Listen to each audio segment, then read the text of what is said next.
Ibnu Khaldun ialah seorang Muslim dari Tunisia dan sering disebut sebagai bapak pendiri ilmu historiografi, sosiologi, dan ekonomi. Nama lengkap beliau ialah Waliyuddin Abdurrahman bin Muhammad bin Muhammad bin Muhammad bin Hasan bin Jabir bin Muhammad bin Abdurrahman bin Khaldun Nasab. Beliau dikenal dengan nama Ibnu Khaldun karena dihubungkan dengan garis keturunan kakeknya yang ke-9, yaitu Khalid bin Utsman. Kakeknya ini merupakan orang yang pertama memasuki negeri Andalus bersama para penakluk kebangsaan dari Arab.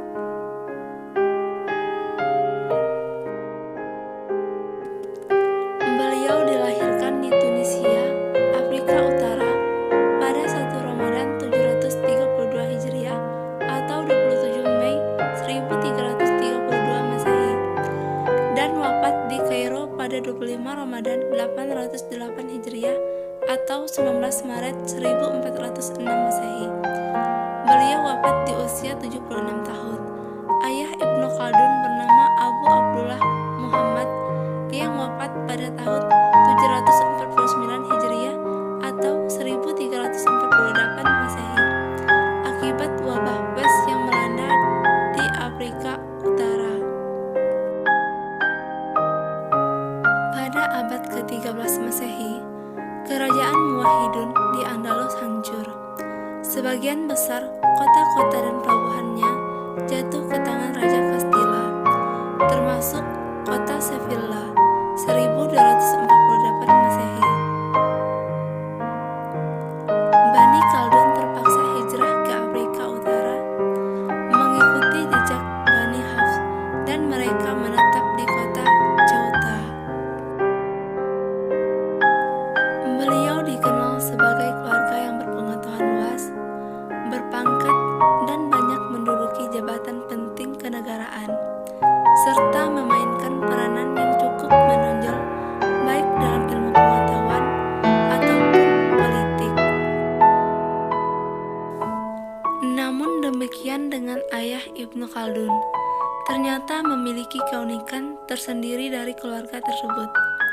Beliau merupakan salah satu keluarga yang menjauhkan diri dari dunia politik dan lebih berkonsentrasi pada bidang keilmuan dan pengajaran seperti yang telah disebutkan.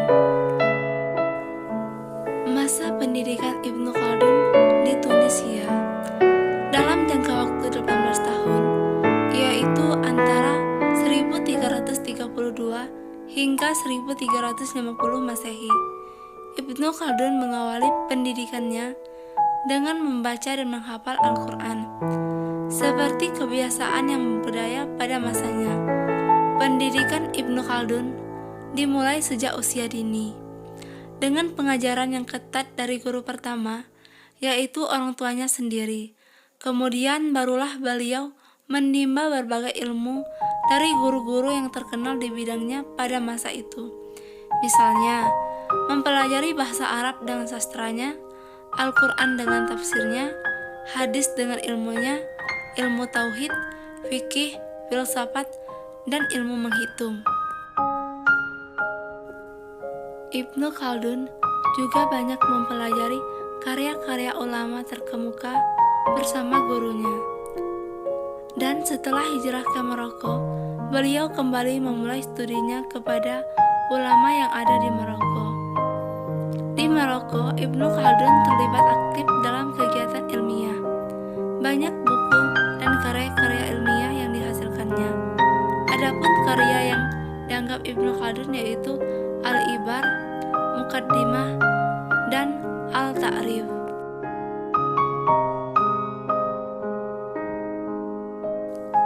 Situasi politik Ibnu Khaldun. Abad ini merupakan periode terjadinya perubahan-perubahan histori besar, baik di bidang politik maupun pemikiran. Bagi Eropa, periode ini merupakan periode pertumbuhan cikal bakal zaman Renaissance. Sementara bagi dunia Islam, periode ini merupakan kemunduran dan disentralisasi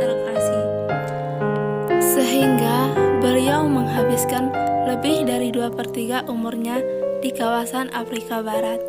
Masa itu, kawasan tersebut menjadi kancah perebutan dan pertarungan kekuasaan antara dinasti serta pemberontakan.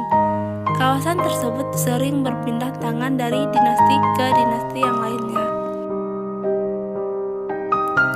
Ibnu Khaldun berperan dalam percaturan politik yang syarat dengan perebutan kekuasaan. Beliau seringkali berpindah jabatan dan bergeser loyalitas dari penguasa ke penguasa yang lain. Jabatan pemerintah pertama yang cukup berarti baginya adalah menjadi keanggotaan Majelis Ilmuwan. Kemudian, beliau diangkat menjadi sekretaris Sultan.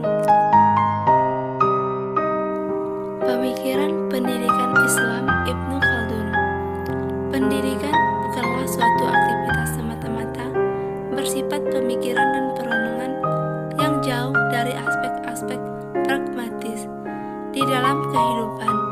Akan tetapi, ilmu dan pendidikan tidak lain merupakan gejala sosial yang menjadi ciri khas jenis insan. Adapun tujuan pendidikan menurut Ibnu Khaldun ialah menyiapkan seseorang dari segi keagamaan, segi kemasyarakatan atau sosial, segi vokasional, segi pemikiran, dan segi kesenian. Pemikiran Islam Ibnu Khaldun, pertama adanya pendidik atau orang yang memiliki pengetahuan. Kedua, peserta didik, orang yang memiliki potensi dasar yang perlu dikembangkan. Ketiga, adanya kurikulum dan materi pendidikan. Kemudian adanya metode pendidikan ialah segala kegiatan yang terarah yang dikerjakan oleh guru dalam rangka kemestian mata pelajaran. Beliau dipandang sebagai pelapor dan pendahulu dalam ilmu sosial, filsafat, sejarah, dan teori ekonomi. Karya utama Ibnu Khaldun yang berjudul Muqaddimah atau pendahuluan.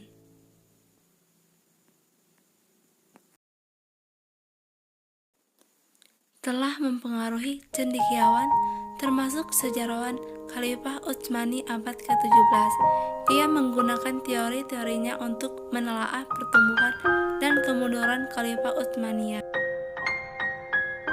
Sementara pada abad ke-19 di Eropa, para cendekiawan mengakui signifikansi karya-karyanya dan menganggap Ibnu Khaldun sebagai seorang filosof terkemuka dari abad pertengahan.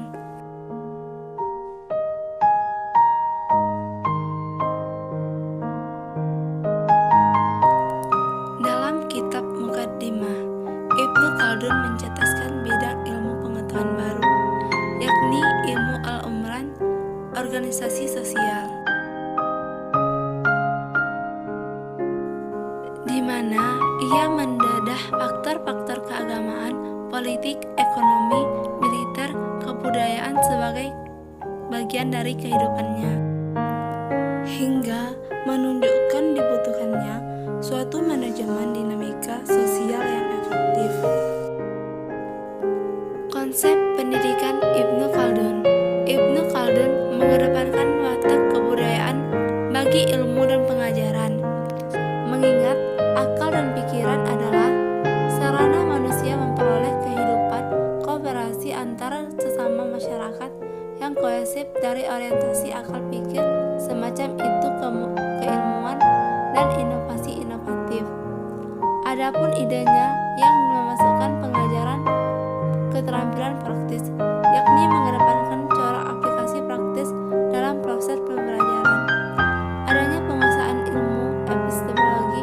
Ibnu Khaldun sesungguhnya segala ilmu bersumber dari kitab suci dan hadis, sehingga pengalaman terhadapnya memerlukan elaborasi kata redaksionalnya. Ini menjadi kajian disiplin ilmu tafsir dan metode pengajaran Ibnu Khaldun menyampaikan beberapa gaya para pendidik di masa pertama. Indoktrinasi.